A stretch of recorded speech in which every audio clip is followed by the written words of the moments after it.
Now, diplomatic sources have confirmed to DW that the European Union's outgoing foreign policy chief, Josep Borrell, has proposed the bloc to suspend political dialogue with Israel.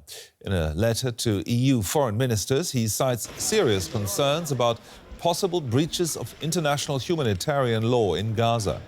Europe's top diplomat argues Israel has not sufficiently addressed these concerns. A suspension would need approval from all EU member states. Foreign ministers are expected to discuss the proposal at their meeting on Monday, the last one that Borrell chairs before ending his 5-year term. Our Brussels correspondent Rosie Burchard has just returned from the European Commission's daily briefing. Rosie, tell us more about Borrell's initiative. Well, the context here is that the European Union and Israel have a written agreement which governs their relations. It governs their trade ties, but also their political relations. And what Josep Borrell is suggesting is that part of that is suspended.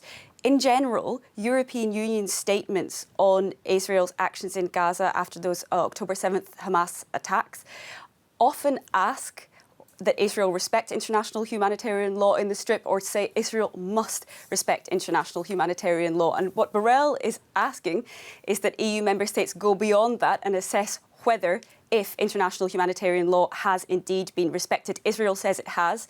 Borrell says there's enough evidence to suggest that it has not, and that should prompt a discussion. And if there is a discussion in which member states say they believe it has been breached, then there should be political consequences. Take a listen to what the EU's Foreign Affairs spokesperson had to say when I asked him about this. The High Representative will ask ministers to consider whether Israel is violating human rights, whether Israel is respecting or not international humanitarian law in line with the respective articles in the association agreement, and he will invite ministers to express their views on his proposal to suspend political dialogue. So, Rosie, will he get anywhere with the foreign ministers? Probably not.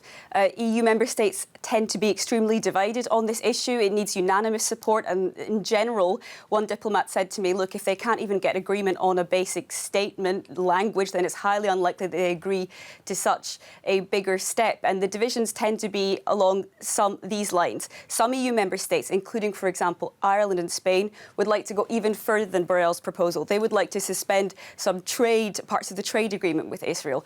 Other EU member states, like Hungary and Czechia, for example, tend to be much stauncher in their support. They would talk about Israel's right to defend itself. Germany, more broadly, just to note, says it has in the past said that political communication should be kept open with Israel. So it looks like this is not something which will necessarily go anywhere quickly. And it's worth noting also, I mean, there are two sides in this conflict.